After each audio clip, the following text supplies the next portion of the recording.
Ladies and gentlemen, welcome once again to this panel discussion. The topic is driving economic growth and energy security for India via gas, amid this entire scenario of a lot of uncertainty that we are dealing with. And the panelists have also been introduced. They've already been introduced by Namita. Let me say that, so we are going to have this discussion running for around an hour or so. And please feel free to, whatever comments or feedback you have, please feel free to note them down at the end. I'm sure we would have an opportunity to take up questions, comments, and feedback as they come. Let me begin this discussion by asking Pankaj to set the context here. First of all, I want to ask him. We are talking about talking about economic growth. We're talking about a $5 trillion economic goal, and all of us know that gas and the larger energy. How a larger energy landscape, the developments there, how they play out, will have a major role to play in making that larger dream, fructify. But if you can help us understand, we are also talking about a lot of geopolitical uncertainty today. How do you see things panning out? You come from PPAC, which is which does a lot of work looking at data analysis, forecasts. How do you look at this situation panning out for India going forward? Yeah. Thank you, Sudheer, and good morning all. Wonderful audience here today. Before I come to your question, I will tell you a story, and this will be like a disclaimer. A couple of years back, I went to Leh for holiday with my family, and one very important or very interesting activity there for tourists is rafting on Zanskar River. So we also went for that. And when we boarded our raft, a guide appeared, and he talked about safety and navigation of raft. But before that, he asked a very simple question to all of us. How many of you know swimming? And many of us raised hands very confidently. We all know swimming. To that, he said, Niche kar lo. All the swimming will not help in rapids and currents of Zanskar River. What you need is navigation skills, which I am telling you. So the same is situation of energy scenario today, world over in India, that it is going through rapids and currents of Zanskar kind. And we need new skills, new knowledge.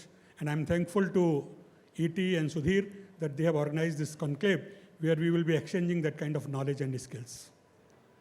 Taking this forward, story forward, which is connected to your last part, that how volatilities and challenges and uncertainties are shaping the energy scenario. Actually, energy scenario in general, in particular oil and gas, it has always been in volatile, and uncertainties have always have been there. In fact, volatilities and uncertainties are constant here. After World War II, when oil was not much in use, even then gasoline prices shot up so much that horse-driven Tongas were back on the streets in Europe and America. And then in 70s, we saw uncertainties and volatilities because of, first because of Israel, then because of Iran. In 80s and 19, we saw Iraq, Gulf War. In 90s again, and in between Iran is a constant volatility in this scenario. And then now, Ukraine war. So I will see that these volatilities and uncertainties are not a challenge. They are constant for us. And good thing is that this time around, India has used this challenge or volatility or uncertainty very well. Russia is one of the biggest producers of oil and gas in the world. And similarly, it is biggest exporter also. But we were importing only 1% of our requirement from Russia. Obviously, one reason was logistics. But when we can import from Venezuela, why not from Russia? But it was not happening. This volatility or uncertainty has brought us to 20% now. So we have opened another channel, another supplier to this business, and that will help us in navigating the energy requirements of the country, which is actually required for us because, as other speakers also told, that most of our oil and gas is imported. It is almost 78% of oil and gas put together, which we import. So it is better that we have lot many options so that we can navigate very well. Now coming to your part where you say that how economy will grow with energy or gas, it is linked. We all know that without energy, economy will not grow. In fact, as we all know that currently we are talking in terms of reducing emissions, and the benchmark is industrial revolution. That itself tells that without energy, probably industrial revolution or economic revolutions may not be possible. If we compare various economies around, America, which is around 22-23 trillion economy, consumes around 2,400 MTOE. I will be talking in terms of MTOE because basically I'm a oil man. So similarly, China is around 15-17 trillion, and they consume around 3,600 MTOE.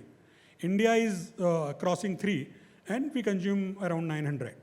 So evidently, without consuming energy, we may not be reaching to those levels. Although efficiencies are reducing the link, they are decoupling is happening between energy and growth, but not to that extent that we stop consuming energy. So even if we take something in between, I will say that we will be needing much more energy than what is being projected by various international agencies. All international agencies say that we will be needing around 23 MTOE of energy at the end of 2050. I think it will be much more.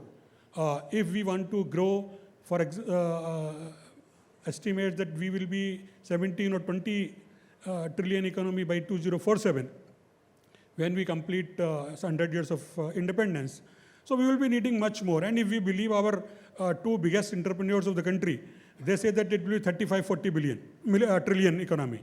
In that actually means that it will be much more energy will be required than 2300. So what will be the role of gas in this? I will say that industries or consumers do not decide that which fuel they will use. They decide on the basis of affordability and availability, and in this order. If they can afford, they will use particular energy, and if it is not available, even when it is affordable, they will not be able to use. So it is not that what energy I will use or any industry will use is decided by that energy, that sector, but it is based on affordability and availability. And our third factor, which is getting added to it, is sustainability, which I also say that interventions. Government is making interventions, courts are making, tribunals are making interventions, and energy scenario is changing. So as Mr. Rajdan said, that what will be the share of gas? Various agencies, international agencies say that by 2050, share of gas in energy basket of India will be around 13-14%. Although government is aiming that it will be, we will be 15% by 2030. I disagree with the international agencies because use of gas is not, you can't decide on the basis of the current levels.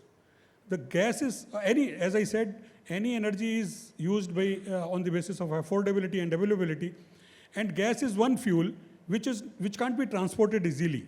It has to be transported through pipelines, and various terminals and pipelines are required. And as of now, we have only 17,000 kilometers of pipelines, and we are targeting 32,000 kilometer pipeline. If we compare it to, for example, USA, this number is in lakhs, pipelines. So we need that kind of infrastructure to use gas.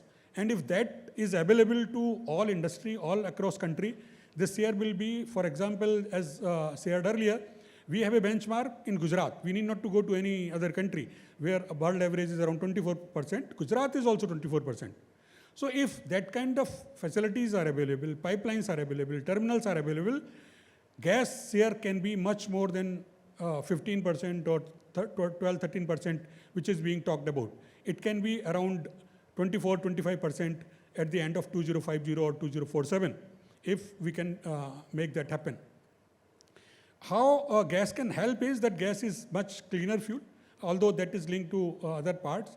Gas is much cleaner, uh, much efficient, and it can reach to the industry if pipelines are available at their doorstep, unlike other energies which are to be arranged through other mediums of the transport. So I certainly feel that if gas availability is there, pipelines are there, infrastructure is there, gas will certainly have much more share, and it will certainly play a big role in Indian economy. Thank you, Sudheer. Thank you, Mr. Sharma. What a wonderful comment. You know, we all of us keep talking about this entire target of going up to 15%, and that gas has to play a major role in the larger economic growth, etc. But what a simplified, way of putting it. All you need is affordability and availability, along with supporting infrastructure, frankly put. I'm sure we are going to have a lot of discussion on where do we stand exactly on all these three parameters. One thing that I want to ask you, Mr. Sharma, is, you've talked about consumption. You've said that, from consumption point of view, there's we are going to grow by leaps and bounds. It's one thing, but the question is, going forward, and PPAC is doing work on that. What is the impact of this entire volatility that we are talking about on the long-term, demand projections that we are doing, or the long-term demand forecasting that we are doing at the level of the organization? And, what kind of impact do you see there? If you can sum that up for us. I couldn't get you, Sudheer. Can you? So what I'm saying is that, the government is already, and organizations like PPAC keep working on having a long-term demand projection in place, right? As far as gas is concerned, for example. Do you see the current volatility in the market impacting that? Are we likely to have some kind of shift in the projections that we are making? Certainly, such situations impact the particular fuel. For example, we were talking about that how entire Europe is coming back to coal for power generation from gas just because of one incident. In fact, yesterday I was reading that Switzerland is banning EVs because they do not have enough electricity to charge them, because they prefer to first to heat their homes with electricity and other means than driving their cars. So any event of this kind makes impact on energy basket, and it will certainly make impact on us also. But I will repeat myself that it is basically availability. If it is available, we will certainly consume it. And if we have so many channels, as we have opened with Russia now, and so many other countries are there which are producing gas, but we were not buying from them. So if we increase our supplier base, we will certainly continue to use it. And just give you an example that it is, again, maybe it is repetitive, but that EVs were the first cars on the road in the world. Maybe along with the petrol, diesel cars, but they were the first cars on the road. But as soon as petrol, diesel became more available, affordable, they disappeared from the roads, and we forgot them for 200 years. So affordability certainly makes impact, but if it is available, it will certainly be used. And our estimates suggest that we do not see long-term challenges to this.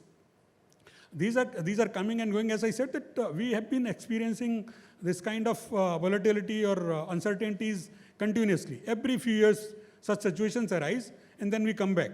And Indian economy is known for that kind of comeback.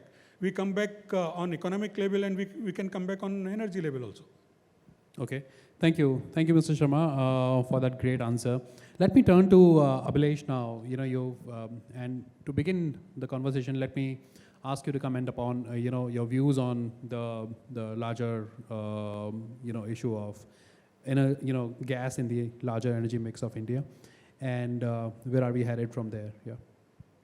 Yeah. So I think from the Indian energy security point of view, gas plays a very vital role. But unfortunately, we have not made significant investment on the infrastructure development. We may talk about that the prices of gas are very high today, so how does the investment is going to happen? But and whether it is a demand destruction in the country. So to that, I would like to say that when gas prices were historically low, $3, $2.50, $3, that point of time also, our gas consumption or energy mix of the gas were only 6.3%. So it remains same, 6.3%, 6%. So unless and until you have a sufficient infrastructure to actually see that gas is reaching to the end customers at the every nook and corner, that's not going to make significant impact on the, and government has to focus that all these pipelines which have been awarded are completed. Today, if I look at in South, islands are created because interconnectivity is not done.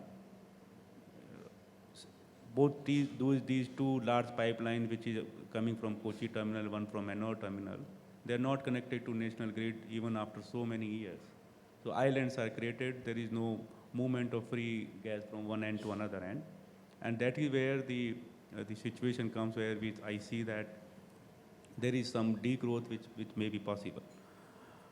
But I'm quite bullish as far as my organization is concerned. We think that this is all short term. And going forward, on a long-term plan basis, India would require gas. Not even gas, it will require all kind of energy sources because the requirement is very, very significant. Not even coal is going anywhere in next 20 to 30 years. So India will require every possible energy source to sustain that what it aspires for 6 to 7% growth rate. It has to see every energy source, be it coal. Very recently, even new coal mines were allocated by the government, open auction. So not only this, and coal has a very nice logistic setup in India. It can be transported by trains, and it is getting transported even in south and north, east, or western part of the country. But gas does not have that kind of infrastructure. So it needs a seamless kind of a movement of gas for the purpose of developing the overall infrastructure. And it has to reach to the end customer who is sitting even in the southern part of the country. So gas infrastructure development is very, very important. And I think that next 4 to 5 years, if this is what we can achieve, rest everything will fall in place. I'm not too much bothered about the pricing. I'm not too much bothered about the Ukraine war and all. Probably Ukraine war, what is happening today, is a good situation for us to prepare for next 4 or 5 years. And it is a good situation for the producers also, because now more and more producers are looking at monetizing the gas field which are already been explored. There may be more facilities coming up for LNG liquefations as well. So market will balance it out, but India has to be ready when market balance it out. Today, we are not ready. Yeah. Thank you, Abhilesh. You're basically saying that you're not much bothered about pricing, but then what you're more bothered about is lack of infrastructure when it comes to, and you're specifically talking about, for example, you gave an example of connectivity for LNG terminals. Two things that I want to point out there, Abhilesh. One is that, we, like other speakers said earlier, we are talking about if you look at the significant expansion of the pipeline network that we have from around 22 to 36,000 kilometer, and a lot of work is happening there. The other thing that comes to mind is in the way CGD has expanded, significantly in our country in the past few years. How do you look at that? So are you saying that infrastructure perhaps is developing in pockets in some segments but not in others? Is that the larger sense that you want to give? Exactly. In fact, yeah. So I think you have touched the right point. So we have been talking reaching the pipeline length to 36,000 kilometers from past several years, right? And we will continue to talk after 2 years also, 3 years also. So unless until somebody really focus it in a focused manner that what is lacking why this interconnectivity is not happening, somewhere somebody has to step up and see, unless this interconnectivity is ensured, pockets will be created and entire development of the country's gas infrastructure in a seamless fashion will not happen. Thank you, Abhilesh. Let me turn to Ajay here, Ajay Sambrani from Tubacex. Ajay, you are in a, we are talking about gas pipelines, its inadequacy, and and how that's critical to achieving the larger goal of boosting natural gas share. Now you belong to that industry. What is your perspective on, I mean, what is the larger outlook that you have on the gas pipeline industry in India? Do you agree that perhaps there is something lacking there when it comes to building infrastructure at the right time in the right places? Would you also give that sense? What's your larger view? Okay. Thank you, ET, for having me here. Good afternoon, ladies and gentlemen. Well, any crisis brings challenges and opportunities. And I agree with my fellow colleague that this is a kind of an opportunity or waking call for India. I think we are walked into the crisis. I think the bigger challenge, if you look at the subject, we are talking about growth, and we are talking about energy security, and we are also talking about gas. I think we have fired more or less all the cylinders heading towards 5 trillion economy. And statistics says that the per capita energy consumption from present to 5 trillion will actually grow 6 times per capita, if we go by that. That means there's a huge energy needs which country will need to keep its growth at 7-8% plus. If that is the scenario, then it's also very interlinked to our energy security. From my standpoint, our energy security is very fragile at this point of time. Historically, we were dependent on Iran, then sanctions came, then the crisis came, and today we struggle as a country. We don't have a stable, I would say, a policy to see how we become energy secure. I think this could be a big bottleneck for us if we don't fix the energy security standpoint. And from my standpoint, I strongly believe that we need to increase our own energy needs and from different streams. And world has come back to coal, and we don't see our coal going out. Today it contributes 55%, and in next 5 years, it still be 35-40%, though the renewable is increasing.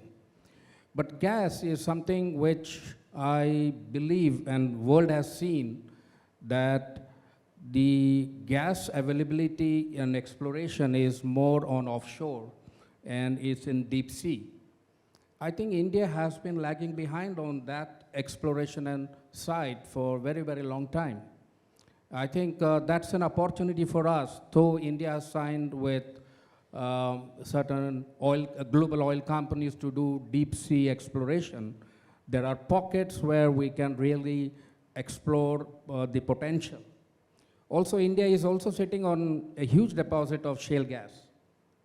We are number 7 in the world in terms of availability. I think the technology is mature, and we need to really explore those possibilities to harness the resources what we have. I think it's quite dangerous to depend. I mean, we don't have oil. We continue to depend on oil.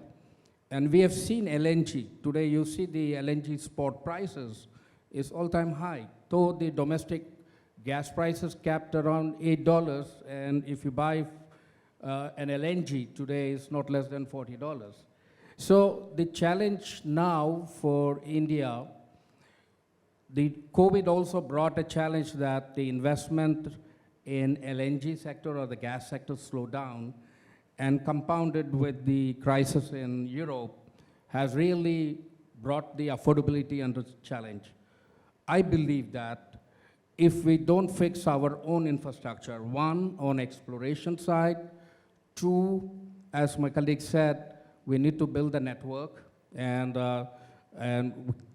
we are still in pockets. And if we bring this kind of gas grid, and I'm sure this will help us to move forward And as Mr. Razdan said, why 15%? I think there is a great potential. The LNG shortage, I don't think it'll ever be solved until 2026 and continue to be a challenge to import. So under this situation, we have no choice to build our network, our explorations, so that we become more self-sustained.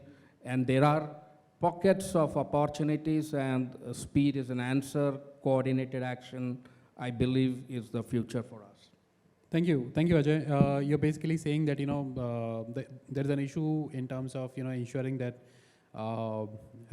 we are energy secure. So there's a lot of fragility there. Particularly, you are saying that on exploration front we are lagging. Can you give me a specific comment quickly on the pipeline industry? And for example, when we are talking about these huge targets of setting up large pipeline networks, their expansion, do you think the projects are on time? Are we able to execute the projects on time when it comes to setting up the pipeline infrastructure that we require for this larger goal? Are we near there in terms of trying to achieve the goal?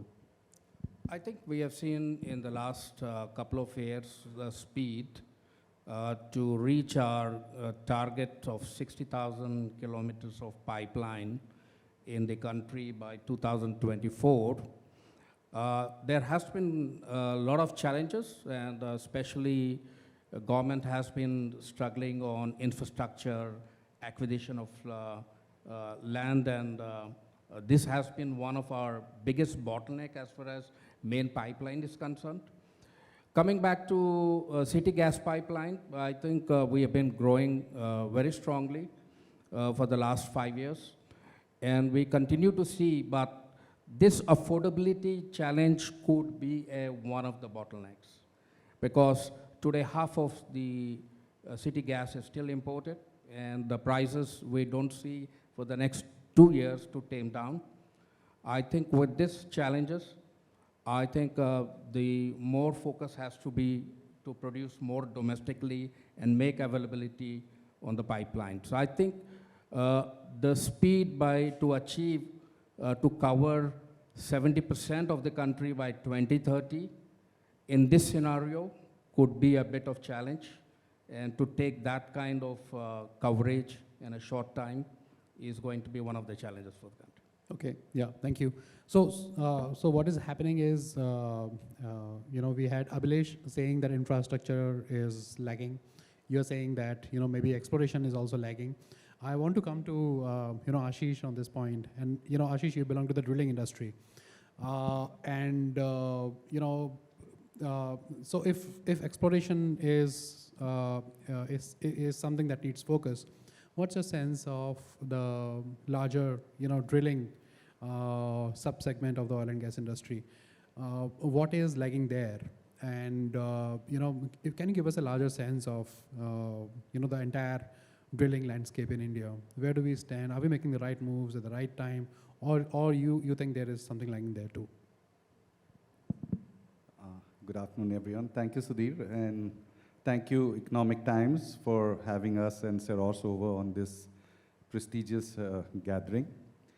I think it's a very relevant time that ET has brought us all together in the overhang of the G20 presidency that India steps into.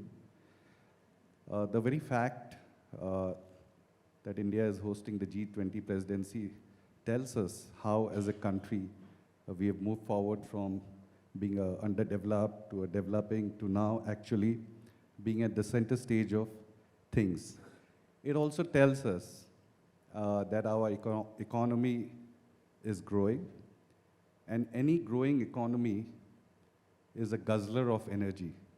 It's perennially hungry for energy, and I agree with so many of my colleagues who spoke since morning that we need every form of energy, be it renewable, be it fossil fuels, be it solar.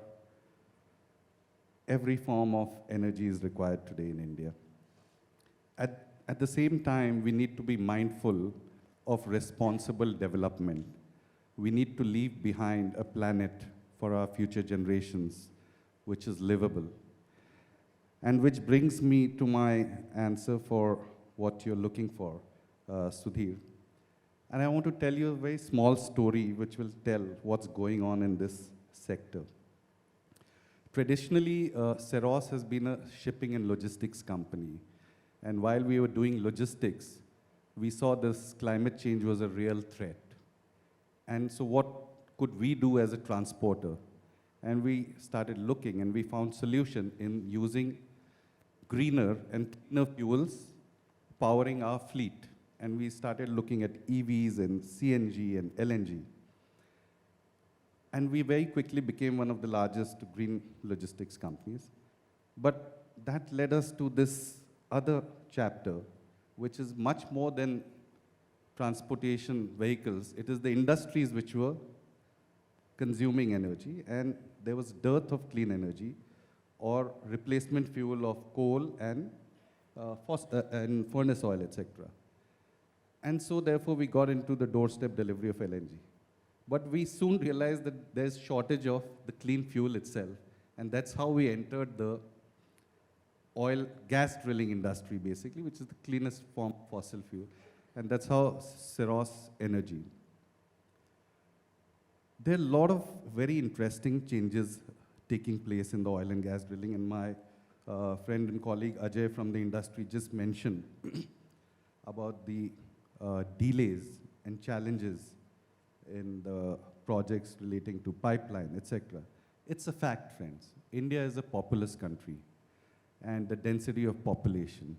Laying pipelines, not an easy job. You have to go through land acquisition, plus we are a democracy, so you have to respect rights of every stakeholder, brings to delays, right? And so therefore, one of the trends we've been seeing in this industry is something called directional drilling, which basically instead of going vertical, you have smaller, concentrated land parcels from where you can tap the reservoir. That's a big trend which I see India very effectively now using, especially in the gas exploration and production. The second very important development globally which we have seen and which has now come to India is technology. See, data is very important. And now there is, with the availability of, quantum computing with artificial intelligence and more smarter tools, in drilling, we are able to measure while drilling, MWD, and LWD, logging while drilling, which basically enhances the efficiency of tapping into the reservoir and resources. So with this, what we find is that all the pockets of exploration which are there in India can be more effectively tapped. One very interesting development which I'm now seeing is that somebody said, "Boond boond se sagar bharta hai." And so we need to tap into every small resources. I think D.K. Saraf ji is in the audience here, ex-chairman of ONGC. And we saw a lot of discovered small fields being awarded in his tenure. And what the challenge earlier was with the smaller gas fields is pipelines were not viable. So although you could produce, evacuation was a big challenge because for smaller quantities, pipeline not viable, right? Now what we have seen is that the logistics chain and the other ecosystem of gas trading come up with IGX. I think Deepak is also here. So one is there is a mechanism to connect the buyer and seller. Second is the infrastructure. We always used to say chicken and egg situation, whether the distribution infrastructure should come first or the demand. But we are seeing a lot of these things starting to now, sort of come together. Very heartening to see. My friend from industry, Abhilesh is here. Today, any of us traveling to any part of India, we'll see, we cannot miss seeing a CNG station. it has taken time to come up. You know, we started this CGD journey decades ago, and now we can see it all really coming together. And the coverage district-wise, almost we are getting to 90%, and this number is only going to multiply, right? So the trend we are seeing is that we cannot only depend on LNG import or imported gas. We need to have our solid pockets of production internal with the improvement in technology. We see these are being, you know, sort of tapped. We are seeing improvement in infrastructure, and because of which, again, you know, far-flung remote fields are able to feed into these trunk pipelines, the Urja Ganga pipeline, and the, you know, the branches from thereof. So one nation, one grid will help, you know, help us tap the internal potential of, and very importantly, my friend Ajay just mentioned shale. It's a revolution which is waiting to happen. I think it's a blessing in disguise that it has not been tapped yet, and which means that we have a lot of, from an energy security point of view, there's almost close to 97 TCF of shale gas reserves. That's where, again, companies like us come into play for deeper drilling. And also now technology, sophisticated technology like hydrofracturing, you know, is available, which again helps us, you know, tap the maximum, you know, basket from the reservoir, right? So all these technologies are available, and shale gas revolution is waiting to happen. I think it will fill into India's energy security and basket in a big way, big way. And finally, I want to mention another development which is waiting to happen in this industry. And since we are discussing gas, is you see, what are the primary uses of gas in any economy? First, in a country like ours, is fertilizer, right? Second is power generation, and in terms of volume. And then you have to feed the city distribution, the piped natural gas. You have to fire up your vehicles, right? Also, we are seeing a lot of lifestyle changes. For example, in cold areas, in India, we had never heard of heated homes. They are coming, right? So we have to feed energy. So when you have stranded fields, we will start seeing liquefaction plants start to come up. Smaller, you know, plants which will liquefy, convert into LNG, and cater to the, you know, economy in the radius there. So these are the next set of developments which I foresee coming. And like I said, it's a very interesting time for this entire, and for any nation to progress and grow, you know, the energy demand is going to keep going up and up and up. And gas certainly is a very, very important resource. 15%, I think, is an achievable target. And I think very soon, once we start inching towards it, we'll start seeing that number actually being revised upwards. Thank you. Thank you, Ashish. So you are basically painting a more optimistic picture there. You're basically saying that two things. First, technology has come to the rescue, of course. You're talking about things like directional drilling and hydrofractionation and how those things are helping us in the drilling space. You're also saying that on infrastructure front also, it's a fact that a lot of far-flung areas are now getting, you know, fed into the trunk pipelines, etc. So work is happening there too. Let me turn again at this point to Mr. Sharma here and try and understand, you know, there is one very, very important thing everybody keeps saying these days. It's about, you know, looking at gas as a bridge fuel, right? Which basically, simply put, it means that, you know, we are setting up a lot of renewable capacities. But then the problem with renewables is intermittency. And until that problem gets solved for good in the long run, we're going to need a fuel source which is not just clean, but also, you know, it's easy to, you know, switch on and off quickly, right? And gas-based power plants provide us with that kind of advantage. my question is, in the current kind of scenario where prices are at an all-time high and supply is also to a very large extent, managing them becomes difficult sometimes. How do you see that role of gas as a bridge fuel getting met? Yeah. When we talk in terms of gas being bridge fuel, it is not about pricing as such. Because even oil prices are up. And for a country like us who is independent, import dependent, both prices pinch us. So it is not about price. It is basically about how gas can help us in reducing the emissions. So it is certainly a gas, it is a bridge fuel towards a green economy, net zero economy. And when we talk of gas, it is not only natural gas.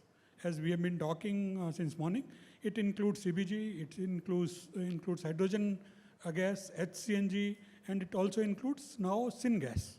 So if we put together all these gases, these will certainly play a role in bridging us to the other shore where net zero is there. So, and another thing which I would like to add here is that it also depends on industry, that we want to make it bridge or we want to make it evolve. If our infrastructure is flexible, if it can handle other gases which will be coming in future, if it can handle hydrogen, it can handle syngas, same infrastructure can be used for other gases. It will certainly help us not only in bridge, but it is a long road to energy independence. Sudheer, with your permission, I want to just come in on this. Yeah, please go ahead. There's often a debate, on this transition fuel, whether gas or LNG is a transition fuel. And it's very interesting to look at transition by when, Are we talking about transition over next 3 decades, 4 decades? Personally, it's my personal view that it's going to coexist for at least for the next 4 decades, if not more.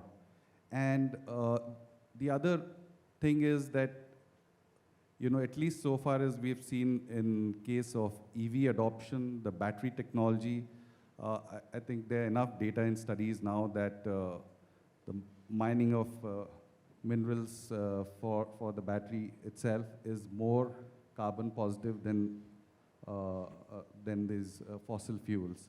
Yes, renewables and hydrogen is a big promise, and we are all, very, very excited and hopeful. Again, it's got to coexist for some time is what I really feel. And therefore, I don't like when somebody calls it a transition fuel. Adding to what Sir said, it is not about only 30, 40 years. It is about humanity.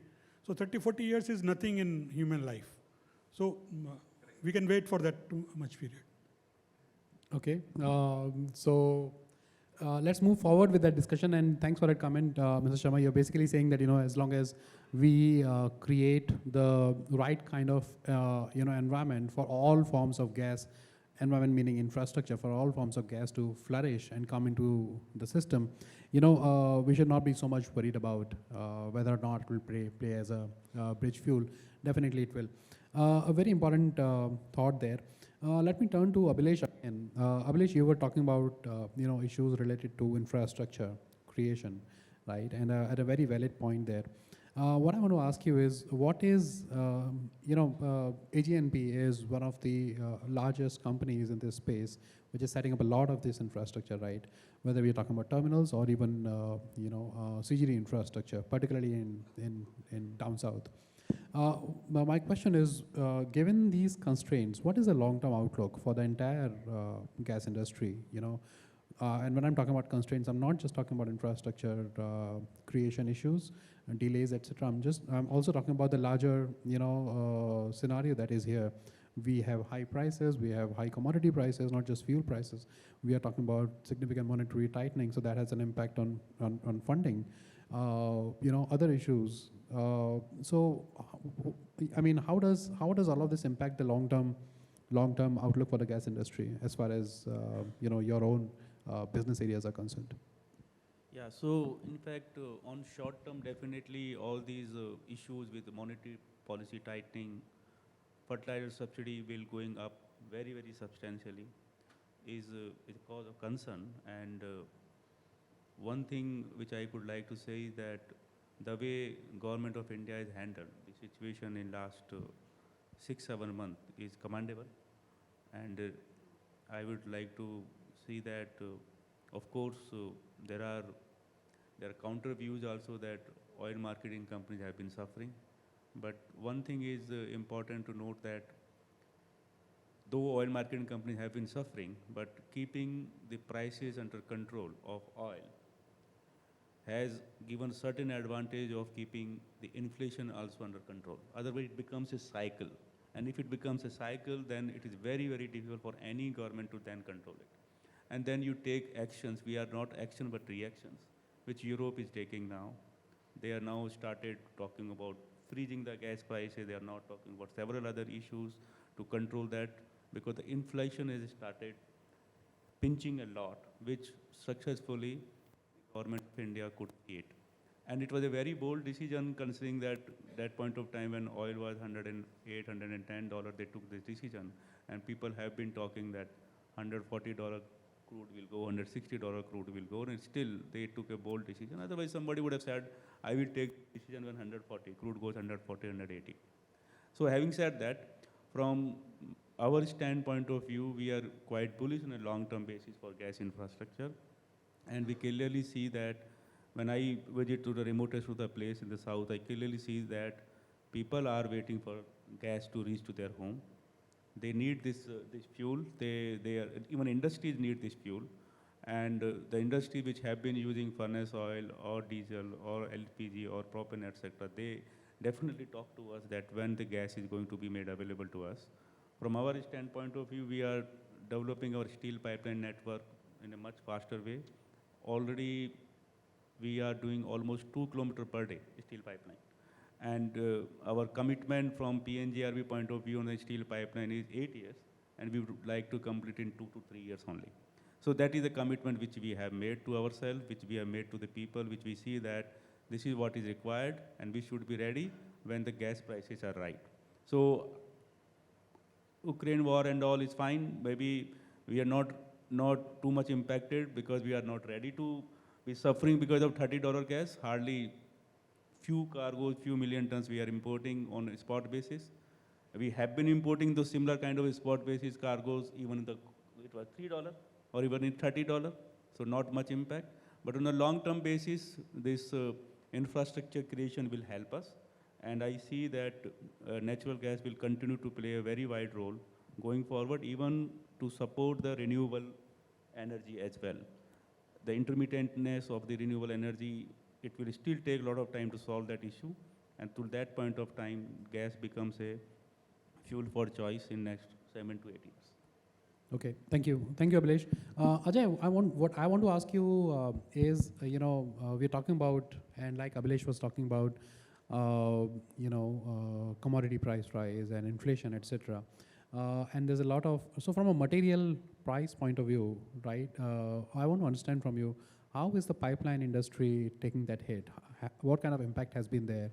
How are companies strategizing to deal with this crisis? And what is the larger outlook going forward? I think the last couple of years, pipe industry, tube industry has suffered a lot because of huge volatility of commodity, mainly the steel and stainless steel. It's a fact that Russia has been a very important supplier to the global pool of commodities which are influenced for the gas sector. And we saw in last 8 months huge volatility on commodities like nickel, chromium, and we have now come to a stable, reasonable stable, but I don't expect that will continue. The fact remains is that Russia still is supplying commodities to the metal exchanges. And there is a very strong discussion, strong rumors and discussions that there will be brought embargo. If this embargo comes in what is expected in Q1 23, this is going to be a huge disruption the commodity price, because steel, 30% of commodity comes from Russia. And also post-COVID, what we have seen is most of the greenfield projects on mining, which is important commodity for pipe and pipe industry, has gone up. Plus energy, we all know that the energy commodity as a gas is gone up. So all this inflationary situation has really started to put hitting on the overall viability of the project. At the end of the day, you need the viability of the project. So this is where the challenge will come, and I feel we are not so far yet that we have solved the problem. Okay, thank you. Thanks, Ajay. You're basically saying that, problem is there, and inflationary issues have, they've started impacting overall viability of projects. Ashish, in the drilling industry, do you get a similar sense? And what I'm more trying to understand is how can companies deal with that situation? Where does the solution lie when it comes to managing with these? So where is the hedge? If you can, maybe talk about that. And then coming to the larger, natural gas importance in the energy basket. Yeah. So, Sudheer very rightly said, I think this pressure is being felt across all industries. And the drilling and exploration activity, by and large, is proportional to the oil price in some sense. If the prices start to go up, the activity picks up, and whenever you see the prices, softening, so there's recalibration of these projects. And, what we are seeing is that the only way to deal with this is with increased efficiency. I think with increased efficiency, we have to find ways of bringing down costs. Second is use of technology. And third, we are seeing more efficient equipment and more sophisticated equipment. Whatever we were able to achieve, let's say, in 10 days of drilling, we are now able to achieve in even 6-7 days of drilling with the help of more sophisticated equipment, more efficiency, and that's how we are able to counter these pressures. Thank you, Ashish.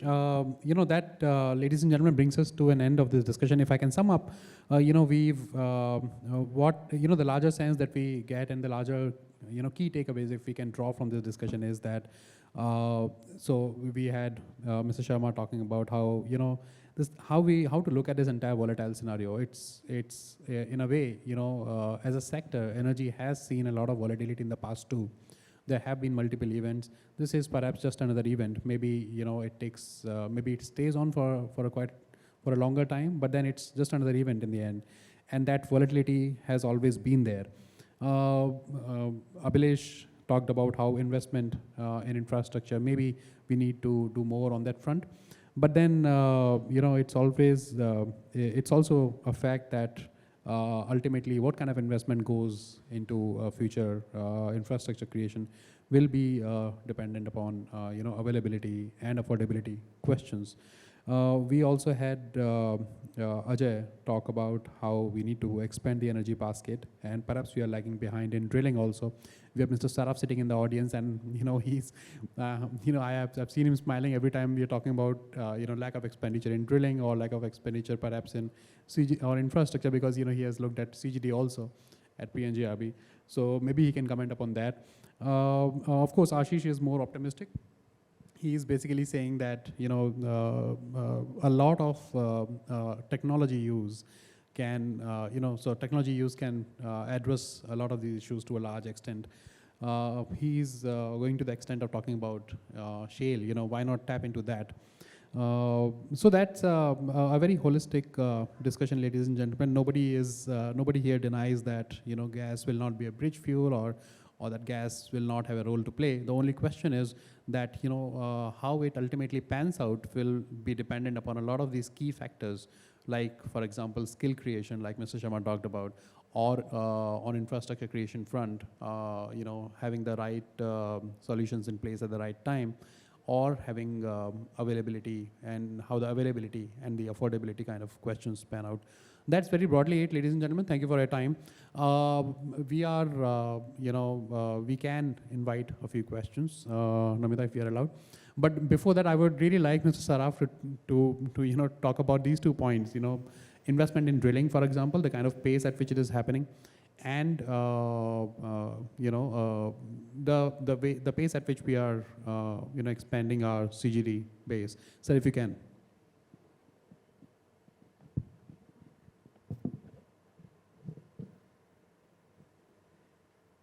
Thank you, Sudheer.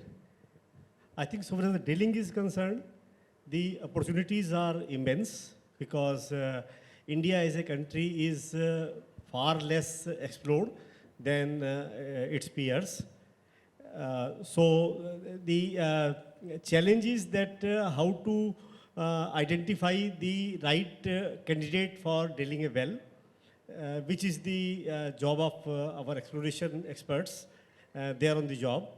And at the same time, the developments which have taken place in the drilling industry itself, some of which have been well explained. So the drilling efficiency increases, the probability of finding a reserve through the same type of drilling also increases. So, but opportunities are immense to conclude, as well as the drilling industry is doing quite well.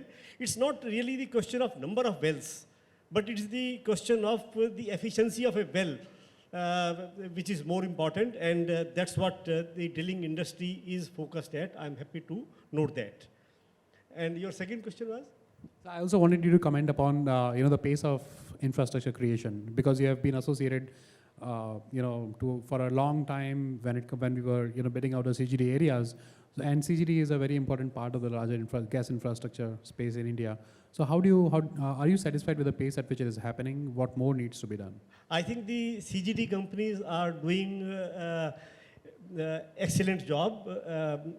Credible developments have been there. So far as PNGRB is concerned, after my departure, 11th round, 11th and 11A round, both have been concluded very, very successfully. And now most of the country, other than some districts, have already been covered with CGD authorizations.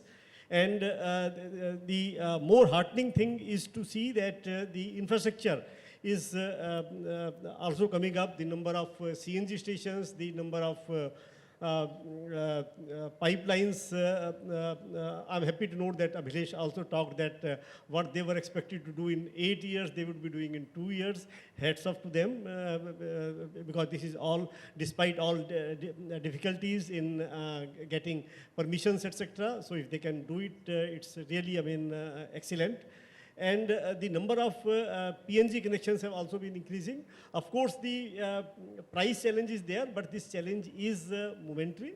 It would go away, and the CGD companies should continue their capex. That would be the right strategy, and perhaps they are doing that. Thank you. Thank you for those great comments, sir. We can take the question now. Yeah. Hi, good afternoon. Thank you so much for an amazing panel discussion. Just wanted to give a brief background on myself and my organization before I put my question forward.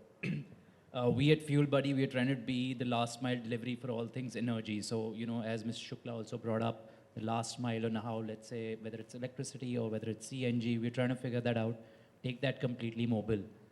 I have in the past worked for an organization which does a lot of work with ONGC and Oil India, and I wanted to bring up a question with respect to not calling it energy transition and trying to call it energy addition, because back in May, offshore technology conference, there's a lot of tech which is out there. We talk about fracking, which I know ONGC and Oil India has been trying to bring in. I've worked a lot on those projects. But we're not talking about the costs associated with, let's say, the carbon footprint or the water impurities that a fracking project may cause or a hydrogen storage may cause. So can we touch upon the costs, please?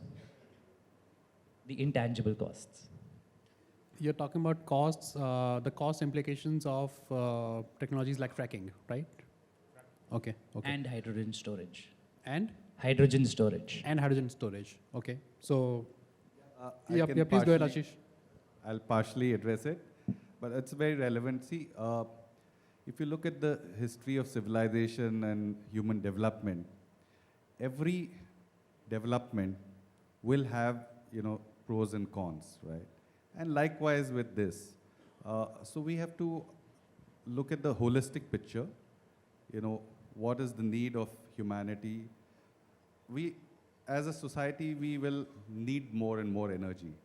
And so therefore, science will provide a way to fill up that. And it's a constant quest to balance. Nobody wants development at a cost which our future generations have to, sort of pay. And so therefore, we see this entire movement, an accelerated movement towards hydrogen and solar and renewable. And I think that is really a more sustainable way. These are technologies, you have to keep the civilization and things going, because we are not going to stop using air conditioners in our houses. I'm sure you two have one. We are not going to stop using cars to commute. And so therefore, a lot of these small things comes down to us as individuals also to balance out and contribute in our own way for sustainable development. So you're basically saying that technology will always have its cost, right? Ultimately, it depends to a very large extent upon how we also, as individuals perhaps or entities, try and address the cost implication. There is one more hand that is being raised. If you can pass the mic there, I can see many hands here, which is absolutely it's such a pleasure to be taking these questions. Yeah. Can I go ahead?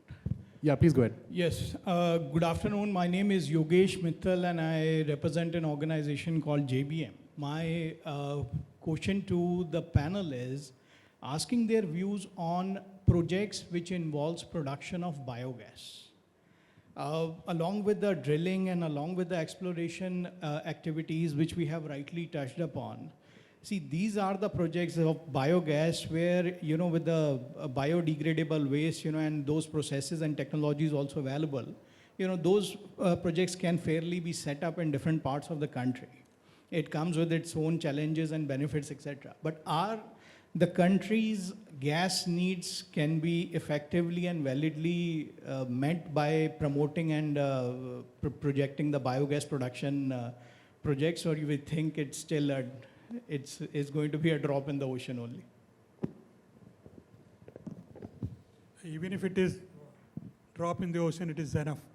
We have an example before us about ethanol blending. You must all be knowing that we are blending 10% ethanol. In fact, it is now 11% and we are moving to 12%, and target is 20% by 2025. So we have that example before us that we are successful in blending 10% ethanol, and that is saving a lot of foreign exchange for us, and it is also making the fuel cleaner. So CBG is just like that. It is certainly a viable option, and it will certainly be successful if some issues about, we call it that if it is bio-based, it is about the collection. Collection, etc. is a little difficult part of that business. So if those are sorted, it will certainly be a successful, as successful as ethanol blending. Yeah, thank you. Thank you, Mr. Sharma, for taking that. We have one more hand here raised. Can somebody pass the mic there?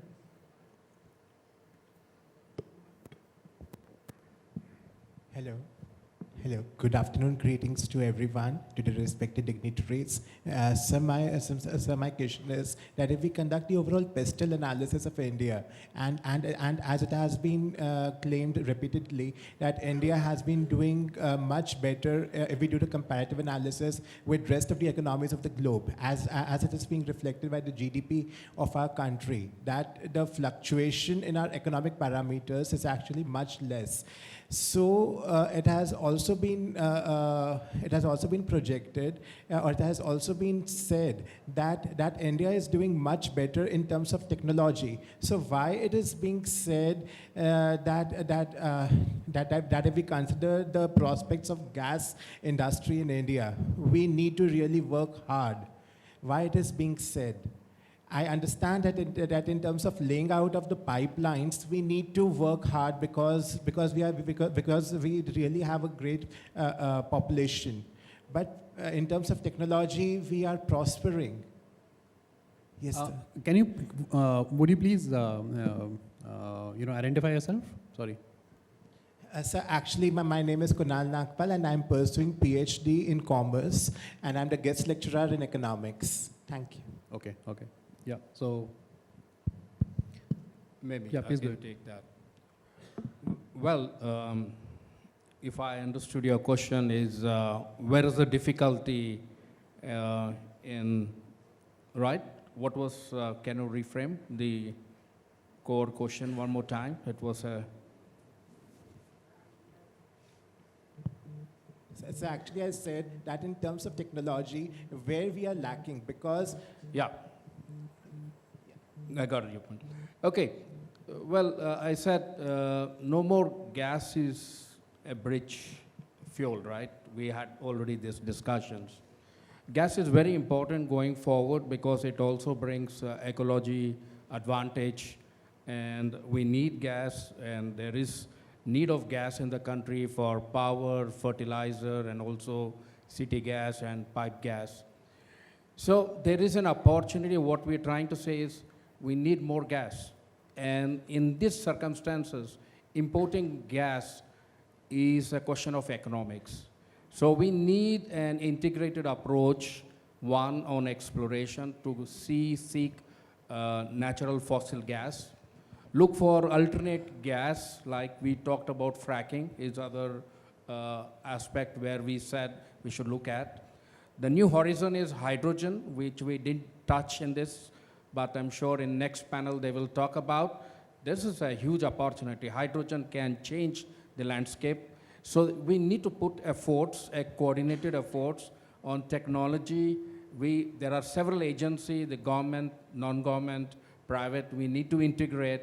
And I think if we go in a coordinated way, I think we can solve. So there are a lot of issues on the table, and that's something which we need to solve and get the speed. And as you heard in the morning that we have been talking this 15% target for a very long time, but it's now we need to act and put actions to see how we go about that. okay. So I hope that answers that. There are a lot of hands. I can see a lot of hands are there, and it's very heartening to see that people want that engagement to happen. But then Namita has just informed me that we are running short of time. At best, perhaps we can take one more question. So now, Hello? yeah, please go ahead. Yeah. Can you hear me? Yeah. Yes, we can. Yeah. This is Rajesh Shah. I represent Kawasaki in India. Now, my question is going to be something which has not been discussed a lot, but it concerns with increasing the gas share in the energy mix. So one thing perhaps my question is, are we missing out the opportunity in the industry for combined heat and power, which is gas-based power generation in a cogeneration mode? Because today industry is using about 300 million tons of coal for their heat generation, which is equivalent to almost 75 gigawatt of solar power being displaced. Yeah. So I would like to, I am passionate about this industry for many years. And what is the view, how can we bring this back, which is a low-hanging fruit? And it also gives a perfect transition because all the power generation equipment today can transition to hydrogen or hydrogen blend. So the question is how to bring back focus on cogen. Yeah. That's what you're saying? Okay. Abhilesh, you want to take it? So in fact, this is a thing which is going on from last 15 years when we started developing the power plants based on gas-based power plants. And you rightly, very rightly mentioned that these power plants can later on take the new generation fuels also. Having said that, the dilemma is that at what price the power is affordable and whether power which is being sold is a market price power. Whether India can afford that kind of a power price which is generated from gas. There may be some efficiency which we may have where 15 to 20% more efficiency in the power plants with certain addition or some alteration, which is happening in the developed part already. But still, the mindset, and this being in the dual subject of the state government and the central government, the mindset of power getting subsidized, the increase in the power cost to the end consumer is not seen as a right political move. So the political willingness is not looking, I don't see any political willingness to see that gas-based power plants are supported. So that's the issue which we are facing.